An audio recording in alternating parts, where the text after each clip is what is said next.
नमस्कार दोस्तों, आज हम एनसीईआरटी क्लास 7 की ज्योग्राफी का चैप्टर 9 पढ़ेंगे। ये आज हमारा लास्ट चैप्टर है। ठीक है, तो ज्योग्राफी कंप्लीट हो जाएगी। ठीक है, तो चलो दोस्तों शुरू करते हैं। चैप्टर का नाम है रेगिस्तान में जीवन। तो चलो दोस्तों शुरू करते हैं।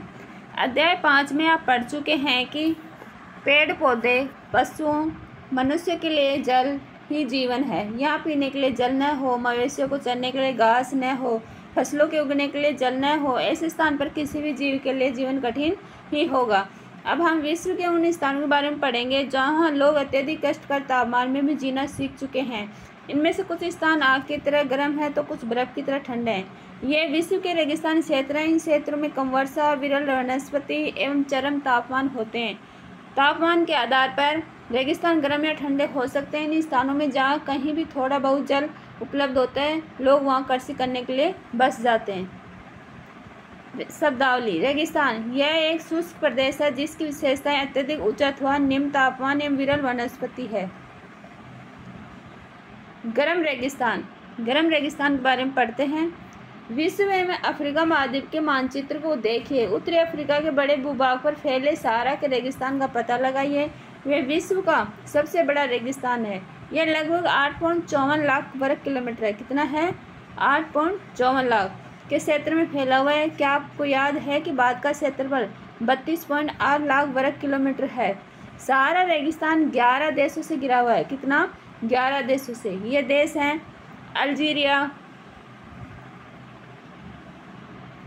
अल्जीरिया, चाड, मिस्र, लीबिया, माली, मेरितानिया, मोरक्को, नाइजर, सूडान, ट्यूनीशिया एवं पश्चिमी सहारा। रेगिस्तान के बारे में सोचते समय आपके मस्तिष्क में तुरंत ही रेत का दृश्य उभरता है, परंतु सहारा मरुस्थल बालू की विशाल परतों से ढका हुआ ही नहीं है, वरन वहाँ बजरी के मैदान एवं नग्न चट्टानी सतह वाले उत्कित उठे हुए पठार भी पाए जाते हैं। ये चट्टानी सतह कुछ स्थानों पर 2500 मीटर से भी अधिक ऊंची हैं। ये देखो सहारा रेगिस्तान का, ठीक है, सहारा रेगिस्तान चित्र 9.1 देखो। क्या आप जानते हैं, आपको ये जानकर आश्चर्य हुआ कि आज का सहारा रेगिस्तान एक समय में पूर्णतः हरा भरा मैदान था। सहारा की गुफाओं से प्राप्त चित्रों से ज्ञात होता है कि यहाँ नदियाँ, मगर पाए जाते थे। हाथी, शेर, जिराफ, शुतुरमुर्ग, भेड़, पशु, बकरियाँ सामान्य जानवर थे, परंतु यहाँ के जलवायु परिवर्तन ने इसे बहुत गर्म और शुष्क प्रदेश में बदल दिया है। ये देखो, हमने 11 देशों के नाम देखते हैं कहाँ कहाँ सहारा रेगिस्तान पाया जाता है। ये देखो, अल्जीरिया, लीबिया, मिस्र, मेरितानिया, पश्चिम सहारा, माली, नाइजर, चाड, सूडान, इरिट्रिया। ठीक है, हल्का सा इसमें दे रखा है। ये देखो, कर्क रेखा इधर से गुजरी है जो इंडिया के मध्य से गुजरती है, जो अफ्रीका के महाद्वीप के उत्तर से गुजरती है। ठीक है, यही एक ऐसा महाद्वीप है जिसमें तीनों रेखाएं गुजरती हैं। जैसे कर्क रेखा हो गई, फिर यहाँ से भूमध्य रेखा गुजरती है, फिर साउथ में ये मकर रेखा गुजरती है, और ये 0 डिग्री विषुवत रेखा गुजरती है, और ऊपर देख लिया कर्क रेखा। ठीक है, जिसमें ये दे रखा है, ये जो ये ब्राउन कलर दे रखा है, ये सारा मरुस्थल है। देखो, सोमाली, गणराज्य, इरिट्रिया, सूडान, चाड। ठीक है, ये इधर एशिया आ गया, इधर अटलांटिक महासागर आ गया, ये हिंद महासागर आ गया। ठीक है, ये अटलांटिक है ही। अफ्रीका महाद्वीप का सहारा, ये अफ्रीका महाद्वीप है पूरा। क्या आप जानते हैं, सहारा के अल्जीरिया क्षेत्र में जो त्रिपोली लीबिया के दक्षिण भाग में स्थित है, यहाँ का सबसे अधिक तापमान 1922 में 57.7 डिग्री सेल्सियस दर्ज किया गया था। 1922 में कहाँ? त्रिपोली, लीबिया, अल्जीरिया में। ये देखो, ये लीबिया। ठीक है, यहाँ इसके ये भूमध्य सागर है। ठीक है, जलवायु: सहारा रेगिस्तान की जलवायु अत्यधिक गर्म एवं शुष्क है। यहाँ की वर्षा ऋतु अल्पकाल के लिए होती है। यहाँ आकाश बादल रहित निर्मल होता है। यहाँ नमी संचय होने की अपेक्षा तेजी से वाष्पित हो जाती है, उड़ जाती है। दिन अविश्वसनीय रूप से गर्म होते हैं। दिन के समय तापमान 50 डिग्री सेल्सियस से भी ऊपर पहुंच जाता है, जिससे रेत एवं नग्न चट्टानें अत्यधिक गर्म हो जाती है। इनके ताप का विकिरण होने से चारों तरफ सब कुछ गर्म हो जाता है। रातें अत्यधिक ठंडी हो जाती हैं तथा तापमान गिरकर हिमांक बिंदु लगभग 0 डिग्री सेल्सियस तक पहुंच जाता है। वनस्पति जात एवं प्राणी जात। सारे रेगिस्तान के वनस्पतियों में कैक्टस, खजूर के पेड़, एकेसिया पाए जाते हैं। यहाँ कुछ स्थानों पर मरुद्यान खजूर के पेड़ों से घिरे हरिद्वीप पाए जाते हैं। ऊंट, लकड़बग्गा, सियार, लोमड़ी, बिच्छू, सांपों की विभिन्न जातियां, छिपकलियां यहाँ के प्रमुख जीव जंतु हैं। ये देखो सारे रेगिस्तान में मरुद्यान, देखो कुछ भी पेड़ पौधे हैं यहाँ पे। क्या आप जानते हैं वैज्ञानिकों ने तो यहाँ से मछलियों के कंकाल भी मिले हैं। आपका अनुसार ये क्या हो सकता है? हो सकता है कभी यहाँ पे कोई नदी हुई होगी। लोग, सारे रेगिस्तानी कष्टकर जलवायु में भी विभिन्न समुदाय के लोग निवास करते हैं, जो भिन्न भिन्न क्रियाकलापों में भाग लेते हैं। इसमें बेदुइन एवं तुआरेग भी शामिल हैं। चलवासी जनजाति वाले ये लोग बकरी, भेड़, ऊंट, घोड़े जैसे पशुधन को पालते हैं। इन पशुओं से इन लोगों को दूध मिलता है। इनके खाल से ये पेटी, जूते, पानी की बोतल बनाने के लिए चमड़ा प्राप्त करते हैं तथा पशुओं के बालों का उपयोग चटाई, कालीन, कपड़े एवं कंबल बनाने के लिए होता है। धूल भरी आंधी एवं गर्म वायु से बचने के लिए लोग भारी वस्त्र पहनते हैं। सहारा में मरुद्यान में मिस्र में नील गाठी लोगों को निवास में मदद करती है। यहाँ जल की उपलब्धता होने से लोग खजूर के पेड़ उगाते हैं। यहाँ चावल, गेहूँ, जौ एवं सेम जैसी फसलें भी उगाई जाती हैं। मिस्र में उगाई जाने वाली कपास पूरे विश्व में प्रसिद्ध है। तेल की खोज संपूर्ण विश्व में अत्यधिक मांग वाले इस उत्पाद का अल्जीरिया, लीबिया में मिस्र में होने के कारण सारे रेगिस्तान तेजी से परिवर्तन हो रहा है। इस क्षेत्र में प्राप्त अन्य महत्वपूर्ण खनिजों में लोहा, फास्फोरस, मैग्नीज एवं यूरेनियम सम्मिलित है। सहारा की सांस्कृतिक जीवन शैली में भी परिवर्तन आ रहा है। आज यहाँ मस्जिदों से ऊंचे कांच की खिड़कियों वाले भवन, ऊँटों के प्राचीन मार्ग के स्थान पर सुपर महामार्ग बन गए हैं। नमक के व्यापार में ऊँटों का स्थान ट्रक ले रहे हैं। तुआरेग लोग विदेशी पर्यटकों के लिए मार्गदर्शन का काम कर रहे हैं। आज अनेक चलवासी जनजाति के लोग शहरी जीवन की ओर जा रहे हैं, जहाँ वे तेल एवं गैस के कार्यों में नौकरी ढूंढते हैं। क्या आप जानते हैं जब रेत को पानी डाले जाते हैं वहाँ गर्त बन जाती हैं, गड्ढे बन जाते हैं। जहाँ गर्त में भूमिगत जल सतह पर आ जाता है वहाँ मरुद्यान बनते हैं। ये क्षेत्र उपजाऊ होते हैं। लोग इनके आसपास निवास करते हैं, खजूर के पेड़ तथा अन्य फसलें उगाते हैं। कभी कभी यह मरुद्यान असामान्य रूप से बड़ा भी हो सकता है। मोरक्को में टेफिलालेट मरुद्यान ऐसा ये विशाल मरुद्यान है जो 13,000 वर्ग किलोमीटर के क्षेत्र में फैला हुआ है। कौन सा है? टेफिलालेट। शब्द की उत्पत्ति। लद्दाख शब्द 2 शब्दों से बना है। 2 शब्दों से बना है। ला का अर्थ है पर्वतीय दर्रा तथा दाख का अर्थ है देश। ठंडा रेगिस्तान लद्दाख।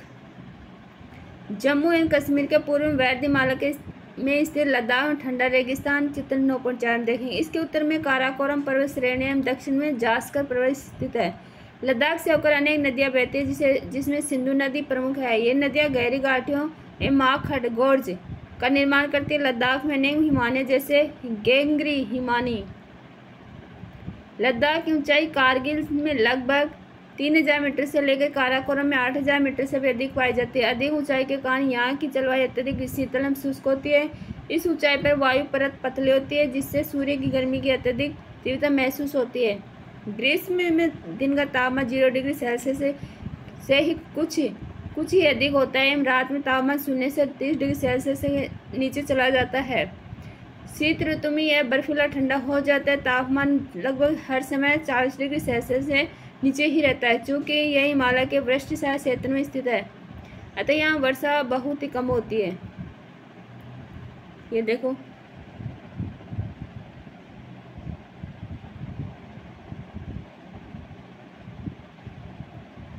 ये चीन है, ये पाकिस्तान है, ठीक है।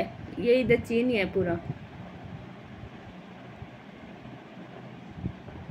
ये चीन है पूरा, ये इधर पाकिस्तान है। ये जम्मू कश्मीर है, ये श्रीनगर है, ये लद्दाख श्रेणी है, ठीक है। ये शोक नदी, ये इंडस नदी, ये गिलगित, ये शोक नदी, ये देरा गोम पास, ये सियाचिन हिमनद, ये सिंधु नदी, ये सिंधु नदी इधर से इधर निकलती है। ये बारालाचा दर्रा, रोहतांग पास, ये तिब्बत आ गया इधर, ये हिमाचल प्रदेश आ गया। ठीक है, अगर आपके पास बुक हो तो इसको आराम से अच्छे से देख सकते हो।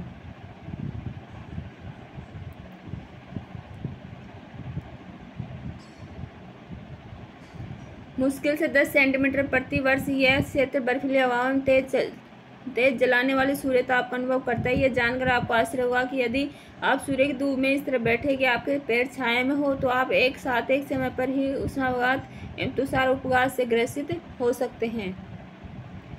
क्या आप जानते हैं लद्दाख को खापा चान क्या कहते हैं? खापा चान भी कहते हैं, जिसका अर्थ होता है हिमभूमि।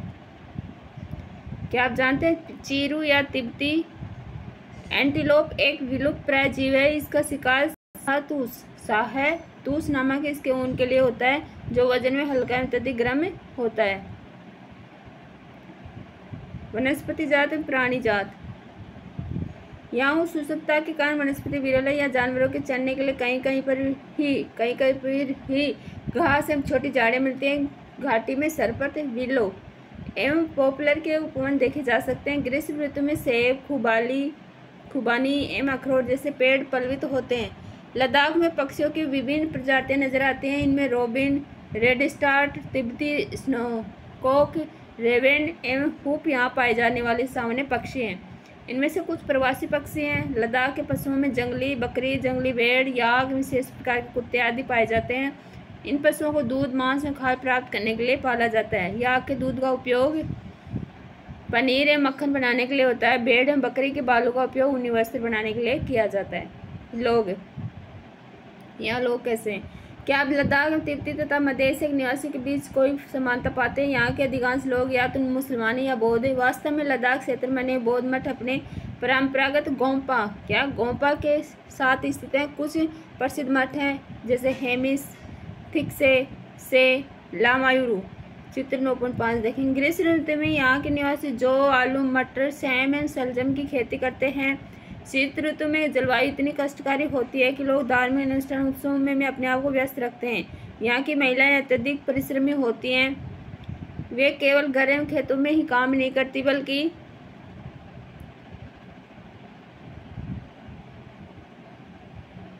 छोटे व्यवसाय दुकानें भी संभालती है। लद्दाख की राजधानी लेह है। सड़क एवं वायुमार्ग द्वारा भलीभांति जुड़ी हुई है। राष्ट्रीय राजमार्ग A1 लेह को जोजिला दर्रा होते हुए कश्मीर घाटी से जोड़ता है। क्या आप हिमालय के कुछ अन्य दर्रों के बारे में बता सकते हैं? ये देखो थिक्से मठ है। क्या आप जानते हैं मनाली लेह राजमार्ग 4 दर्रों से गुजरता है? रोहतांगला, बारालाचा, लुनगालाचा, टंगलंगला। ये राजमार्ग केवल जुलाई से सितंबर के बीच खुलता है, जब बर्फ को मार्ग से हटा दिया जाता है। ये बारालाचा। यहाँ का मुख्य क्रियाकलाप पर्यटन है। देश विदेश से अनेक पर्यटक यहाँ पर्यटन के लिए आते हैं। गोम्पा दर्शन, घास के मैदान, हिमनदी की सैर, उत्सव अनुष्ठानों को देखना यहाँ के प्रमुख पर्यटक आकर्षक हैं।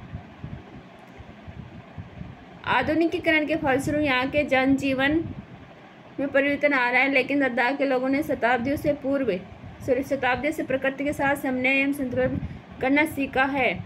जल एवं ईंधन जैसे संसाधन कमी के कारण ये आवश्यकता अनुसार मितव्ययता से ही इनका उपयोग करते हैं और कुछ भी व्यर्थ नहीं करते हैं। ये देखो चित्र 9.6 देखो।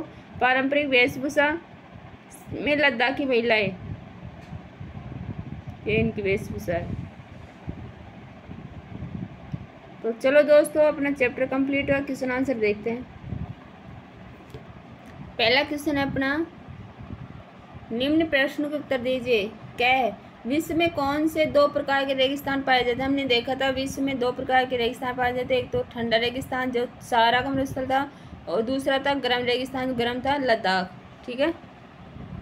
सेकंड है सहारा रेगिस्तान किस महाद्वीप में स्थित है? हमने देखा था सहारा रेगिस्तान अफ्रीका महाद्वीप में सहारा रेगिस्तान स्थित है। लद्दाख रेगिस्तान की जलवायुगत परिस्थितियाँ क्या हैं?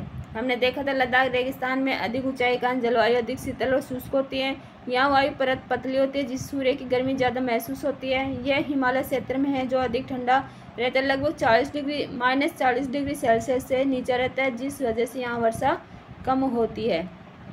ठीक है, नेक्स्ट है लद्दाख में पर्यटकों के लिए प्रमुख आकर्षक क्या है? लद्दाख के प्रमुख आकर्षक पर्यटक हैं जैसे गोपा दर्शन है, घास के मैदानों, हिमनद की सैर है, उत्सव और अनुष्ठानों को देखना है। नेक्स्ट है सारा रेगिस्तान के लोग किस प्रकार के वस्त्र पहनते हैं? सारा रेगिस्तान एक गर्म रेगिस्तान है जहाँ धूल भरी आंधी और गर्म हवाएं चलती हैं। इनसे बचने के लिए सारे रेगिस्तान के लोग भारी वस्त्र पहनते हैं। नेक्स्ट है लद्दाख में उगने वाले पेड़ों के नाम बताइए। तो जैसे हमने देखा था सरपत हो गया, पॉपुलर हो गया, सेब, खुबानी और अखरोट हो गया। ठीक है, नेक्स्ट देखते हैं सही उत्तर चिन्हित कीजिए। क्या है? सहारा अफ्रीका के किस भाग में स्थित है? सहारा हमने देखा था, मैप में भी देखा था। सहारा अफ्रीका किस भाग में? हमने देखा था उत्तरी भाग में स्थित है। सहारा किस प्रकार की रेगिस्तान है? सहारा हमने देखा था गर्म था। लद्दाख रेगिस्तान के अधिकांश निवासी हैं कैसे हैं? हमने देखा था चैप्टर में। कैसे हैं? बौद्ध और मुसलमान। नेक्स्ट है रेगिस्तान की विशेषता। क्या है रेगिस्तान की विशेषता?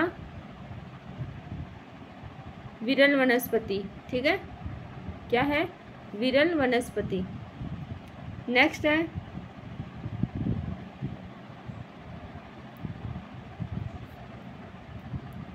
लद्दाख में हेमिस प्रसिद्ध है। हेमिस किसके लिए प्रसिद्ध है? किसके लिए था? हमने देखा था हेमिस था बौद्ध मठ के लिए। ठीक है, नेक्स्ट है मिस्र निम्नलिखित फसल के लिए प्रसिद्ध है। मिस्र किसके लिए प्रसिद्ध है? किसके लिए है? हमने देखा था मिस्र कपास के लिए प्रसिद्ध था। नेक्स्ट क्वेश्चन देखते हैं।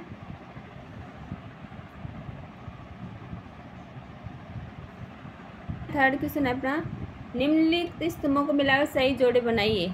तो हम मिलाते हैं। जैसे देखो मरुद्यान क्या था? मरुद्यान था जल के साथ गर्त। ठीक है, बेदुइन, बेदुइन क्या थी? जनजाति। तो कहाँ थी? ये सहारा में थी, सहारा रेगिस्तान में। तेल, तेल कहाँ था? तेल हमने देखा था लीबिया में। ठीक है, गेंगरी, गेंगरी क्या थी? गेंगरी थी एक हिमनद। ठीक है, लामायूर क्या था? लामायूर एक बौद्ध मठ था। ठीक है, इस तरह से मिला सकते हो। नेक्स्ट अपना